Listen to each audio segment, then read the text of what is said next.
wabarakatuh. Apa kabarnya sahabat sekalian? Selamat datang di Sri Hartati Berbicara. Adapun tema kita pada kali ini adalah manusia kreatif penuh resiko. Ini kata-kata Mbak Im Wong ketika diundang di podcastnya Anang Hermansyah, Ngobrol Asik. Kata beliau, manusia kreatif penuh resiko. Dimana Mbak Im Wong ini merupakan salah satu YouTuber yang paling famous, yang grafiknya cepat sekali melesat YouTube-nya. Namun ketika di interview atau ngobrol-ngobrol sama Anang Hermansyah, di balik kesuksesannya sekarang, ya tentu saja ada masa lalu, sejarah, kejadian yang melatar belakangi daripada kesuksesan yang sekarang. Jadi itu tadi, kalau universitas kehidupan ya, kalau universitas kampus ya, universitas kampus itu belajar dulu, baru nanti ujian, baru nanti dapat hasilnya. Kalau universitas kehidupan diuji dulu, dari ujian itu nanti baru dapat pembelajaran, baru nanti dapat rewardnya. Jadi ada sebab-sebabnya dulu, baru nanti dapat akibatnya. Nah ternyata si Mbak Im Wong ini dapat dikategorikan lulus ujiannya sehingga mendapatkan reward berlimpah ya, dimana konon kabarnya beliau itu jatuh bangun dalam usahanya lebih kurang 12 tahun apa ya. Kemudian selama 3 tahun beliau menarik diri dari kehidupan sosial, artinya keluar rumah itu karena bekerja, kemudian kembali ke rumah, menutup diri dari kehidupan sosial, terutama pertemanan, karena konon kabarnya beliau itu difitnah terkait usahanya tersebut dan harus menanggung atau membayar kerugian senilai 1,5 miliar. Jadi dari jatuh bangun selama 12 tahun, akhirnya mungkin muhasabah diri, akhirnya mendekatkan diri kepada Sang Ilahi, dan mungkin dinyatakan lulus ujian, akhirnya memutuskan untuk menikah, dan setelah menikah itu mendapatkan reward, di mana usaha yang diharapkan usaha kuliner untuk maju ternyata tumbang, namun diganti dengan usaha YouTube-nya yang booming seperti itu. Kalau secara logika manusia ya memang apa ya, tidak bisa secepat itu. Cuman untuk Allah itu tidak ada yang impossible, tidak ada yang tidak mungkin, semuanya bisa seperti itu. Karena yang saya lihat kalau menonton kontennya itu kan maksudnya bukan yang konten yang sangat luar biasa untuk bisa naik secepat itu. Cuman karena dibantu oleh Allah, walaupun ya masih berproses kontennya, namun views sama subscribernya meningkat dengan pesat seperti itu. Kembali lagi ke statement beliau, manusia kreatif penuh resiko. Oke. Kita pahami dulu satu demi satu kata yang membangun tema ini. Manusia. Manusia itu adalah makhluk yang berakal budi. Berarti kalau kita tidak berakal budi, apakah kita masih manusia? Ini menurut Kamus Besar Bahasa Indonesia ya. Nah, sekarang budi. Budi itu apa? Budi itu alat batin yang merupakan paduan akal dan perasaan untuk menimbang baik dan buruk. Saya ulangi lagi. Jadi manusia itu makhluk yang berakal budi, di mana budi itu adalah alat batin yang merupakan paduan akal dan perasaan untuk menimbang baik dan buruk. Bentuknya nanti dalam perbuatan, tercermin dalam perbuatan ya, dalam tindakan. Nah, itu pun yang membedakan kita dari makhluk lainnya. Kalau hewan tidak ada akal budi, hanya makhluk, persamaannya punya nafsu ya, manusia punya nafsu. Sama dengan sifat hewani. Dan kalau persamaannya dengan tumbuhan, ada daya tumbuh ya. Manusia kan dari bayi sampai ketua, seperti tumbuhan, dari ditanam, berkembang, berbuah, kemudian mati. Tergantung pada kekuatan atau jenis tanaman tersebut, ada yang matinya cepat, ada yang matinya lambat, seperti itu. Kalau persamaannya dengan hewan, sama-sama makhluk yang mempunyai nafsu, ya, nafsu makan, nafsu buat marah atau menyerang, untuk menahan dari serangan, untuk melindungi diri. Cuman yang tidak ada di tumbuhan sama hewan itu adalah akal budi. Bagaimana dengan makhluk astral? Makhluk astral itu ada akal budinya nggak? Konon kabarnya kalau jin itu ada yang baik, ada yang buruk. Berarti hampir sama ya ininya makhluk yang berakal dan berbudi juga, cuman dia berada di kehidupan yang lain yang tidak bisa dilihat oleh manusia umum. Kalau malaikat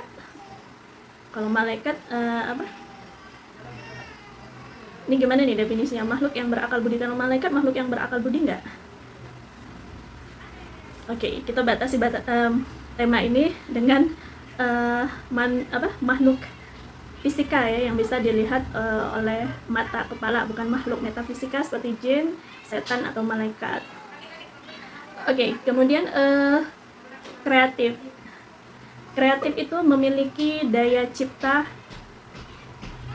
kemampuan untuk menciptakan. Ya, daya itu kemampuan, cipta itu kemampuan pikiran untuk mengadakan sesuatu yang baru. Jadi berarti manusia kreatif itu berarti manusia yang berakal budi, yang mana mempunyai kemampuan pikiran untuk mengadakan sesuatu yang baru. Sesuatu yang baru itu bisa dibatasi baru di mana gitu, kapan?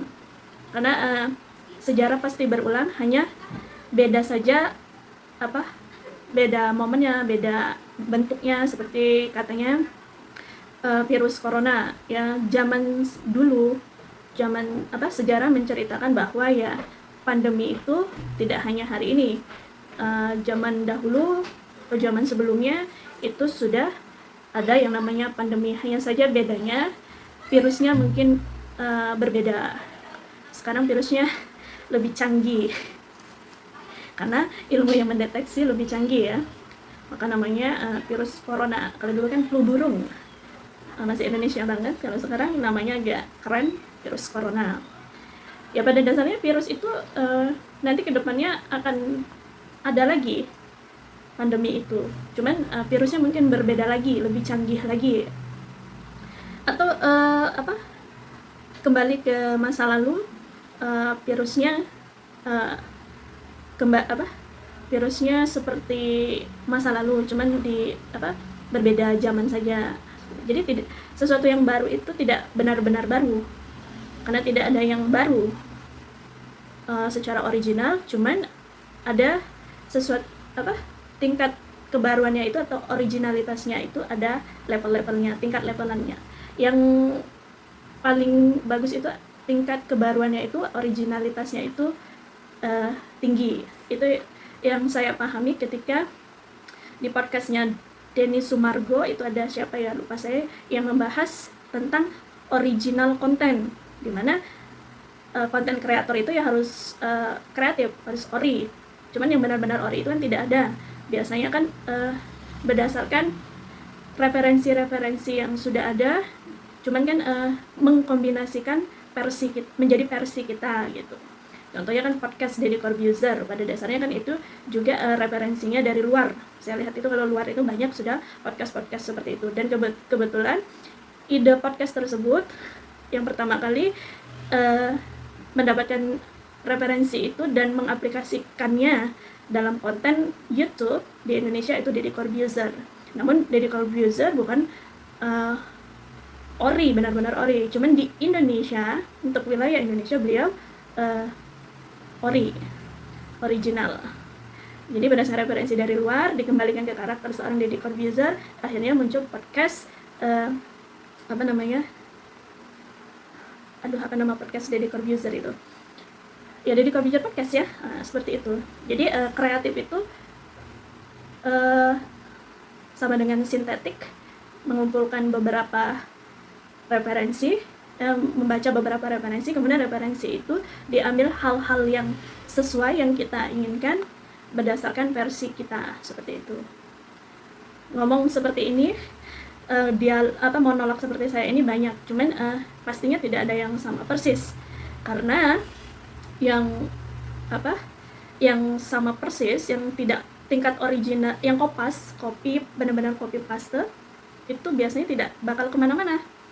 Berdasarkan statementnya Indro Warkop di podcastnya Deddy Corbuzier terkait dengan warkopi, jadi nggak usah jiplak atau kopas grup atau orang lain, jadilah diri sendiri. Walaupun wajah kita mirip siapa, namun itu keren, wajah kita mirip Indro tapi kita punya karya yang berbeda, itu keren gitu ya. Jadi jangan copy paste orang lain, tidak bakal kemana-mana, hanya sebentar saja boomingnya, setelah itu akan redup. Kemudian resiko itu akibat yang kurang menyenangkan dari suatu perbuatan atau tindakan. Jadi setiap tindakan itu ada akibatnya. Sebab tindakan kita itu adalah sebab dan akan menimbulkan akibat. Entah itu tindakan baik atau tindakan buruk, pasti entah langsung atau tidak langsung akan menimbulkan akibat atau efek. Karena positif atau negatif tindakan yang kita lakukan, cepat atau lambat pasti akan berakibat, menimbulkan akibat, ya maka ambillah tindakan yang positif. Bertindak atau tidak bertindak pasti akan ada akibat.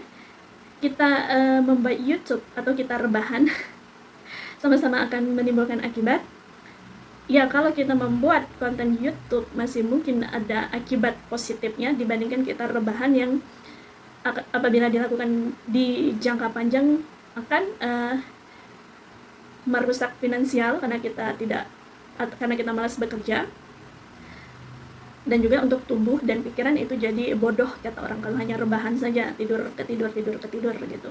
Beda dengan tidur mencari inspirasi ya. Jadi dari sama-sama bertindak atau tidak, sama-sama akan mengakibatkan sesuatu, lebih baik kita bertindak saja. Manusia kreatif penuh resiko. Ya, baru-baru ini kita mendengar bahwa si Mbak Im Wong ini mendapat kecaman dari netizen karena kontennya ada orang tua naik motor yang membuntuti beliau ketika beliau mengantar Tiger Wong ke sekolahnya. Kebetulan ini adalah bapak-bapak yang sudah tua, hendak menawarkan barangnya, cuman di situ terjadi penolakan oleh Mbak Im Wong.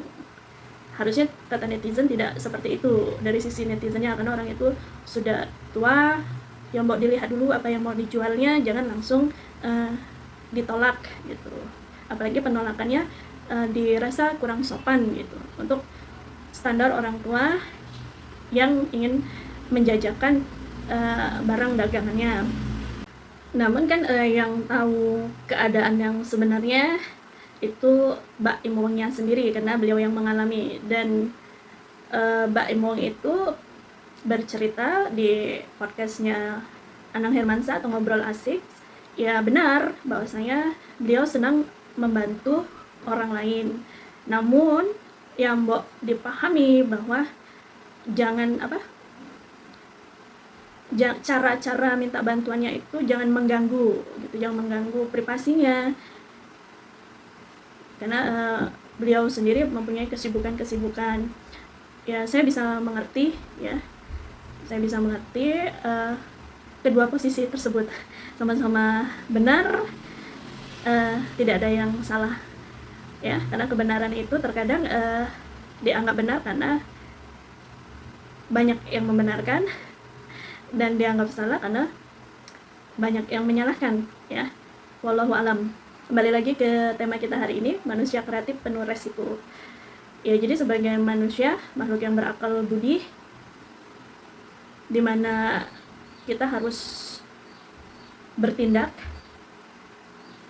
Di setiap tindakan kita itu bisa baik bisa buruk, maka itu kita perlu alat batin, yaitu akal dan perasaan, untuk menimbang baik dan buruk.